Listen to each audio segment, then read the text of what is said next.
Ever thought about using psychology to your benefit in your everyday interactions with others? You don't need a psych degree, nor do you need any mind-reading abilities. In our countless interactions with friends, co-workers, and superiors, we have the ability to manipulate the situation and capitalize on these social exchanges. When I say manipulate, I don't necessarily mean it in a negative sense. Manipulation can be used for convincing someone to take a vacation or doing everything possible to get that promotion at work.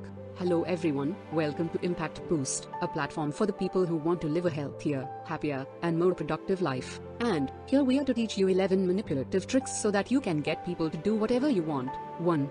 Mimic people's body language. Want to create an instant connection with someone? Here's a magic formula: just mirror their body language. Mimicry, or mirroring, is when you essentially copy someone's body language or speech patterns. For example, if a seated client uncrosses his legs and leans slightly inward while speaking, you should wait for a few seconds and then adopt a similar posture. Marco Iacoboni, the author of Mirroring People, explains that exhibiting similar actions, attitudes, and speech patterns as another person may lead them to believe that you are more similar to them and thus more likely to be a friend. Also, there is plenty of research that suggests that if you copy someone's body language, they are more likely to identify with you subconsciously, which makes them more likely to do what you want. It's a nice and easy trick to get your work done, but take a precaution: don't overdo it. Just lightly follow their posture and facial expression without being noticed. 2.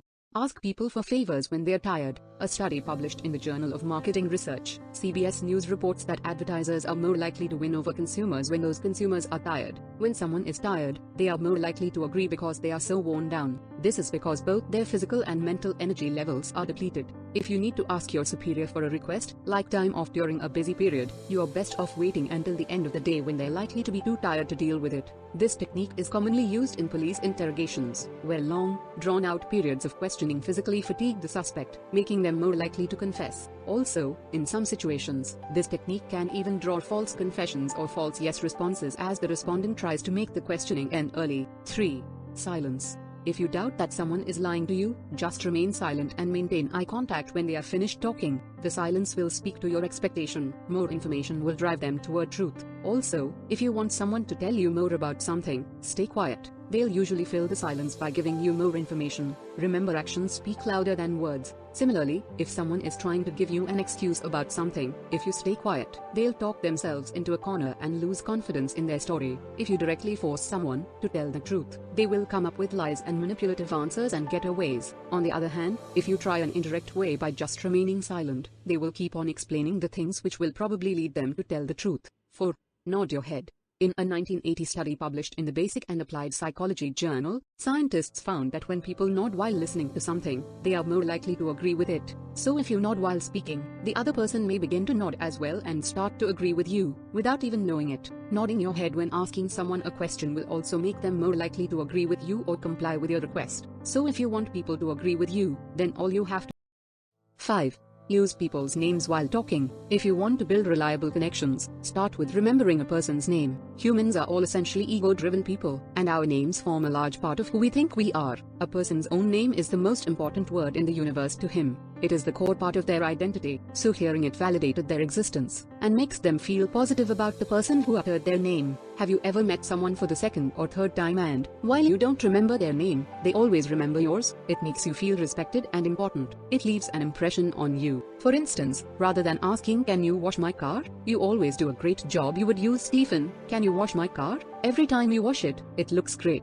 Psychologists have found that using someone's name frequently in conversation makes them more likely to do what you want because they believe you really like them. 6. Make a large request and then scale it down. You must have encountered shopkeepers trying to sell you first at a high price. When you start bargaining, they just accept a lower price. This is a well-known technique called the door-in-the-face technique, and it actually works pretty well. In this technique, you first make a large request that the other person will most likely turn down, after which you make a more reasonable request that the person will probably accept. For example, let's say you want a donation from someone. Instead of asking them directly to donate $10, say, "Would you like to donate $100 to my cause?" And when they deny it, asks again, "How about $10? By presenting an outrageously unrealistic option, you're automatically making your original request sound reasonable in comparison. They will more likely accept your second request because comparatively, the second offer will cost them much less. Experts say making other people believe that you are compromising is the key to getting what you want. Also, saying no to the initial large request may make the person feel like they owe the person who made the request. People feel terrible when denying a request. 7. Make people laugh. If you are trying to get someone to put their guard down or playing a game with someone that requires you to bluff, make them laugh. People are more likely to be honest and vulnerable when they laugh, and less likely to bluff or lie. 8. Make people like you. If you want to trick people into liking you, ask them for a favor. Even if it's as small as just having them hold something for you for a moment, it tricks their brain into thinking more positively of you because they figure they wouldn't do a favor for you if they didn't like you. If you have someone you really dislike or who dislikes you, should go out of your way to do them a favor. Simple acts like getting them a good book or asking if they need help effectively rewire the way they view you. They now feel obligated to return the favor and are much more likely to feel indebted to you, no matter how small the gift was. 9. Speak quickly. People who talk quickly and confidently are far more likely to be persuasive because they literally give information faster than the listener's brain can critically evaluate it. Speaking quickly can overwhelm the person you're talking to and wear them down, so they will sometimes agree with you because they cannot process what you are saying. And also they don't want to admit it. This is the same premise on which many pastors, self-help gurus, and salesmen give lectures, knowing full well that by talking quickly they can give an illusion of all-encompassing knowledge and make logical links that don't stand up to critical analysis. Speaking faster gives dissidents lesser time to form counterpoints and more easily persuades them. Also, speaking slower lets those likely to believe you stack your rationale on top of their own bias to form a stronger opinion in your favor. In short, speak slower if people agree with you, speak faster if they don't. 10. Emphasize what's in it for them. If you're cutting a deal with someone, the huge majority of your conversation should focus on what's in it for them. This is a classic reframing technique that causes the listener to spend most of the time imagining a hypothetical scenario in which they are the winner. It's a favorite of used car salespeople, who often pitch the lifestyle of owning a car without mentioning the crippling debt it will likely give you. 11.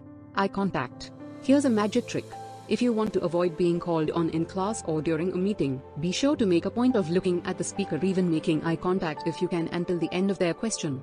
Then look at someone else in the room to divert the speaker's attention to them. Thanks for watching the video. I hope it added some wisdom to your life. If you find this video helpful, don't forget to like, share, and subscribe.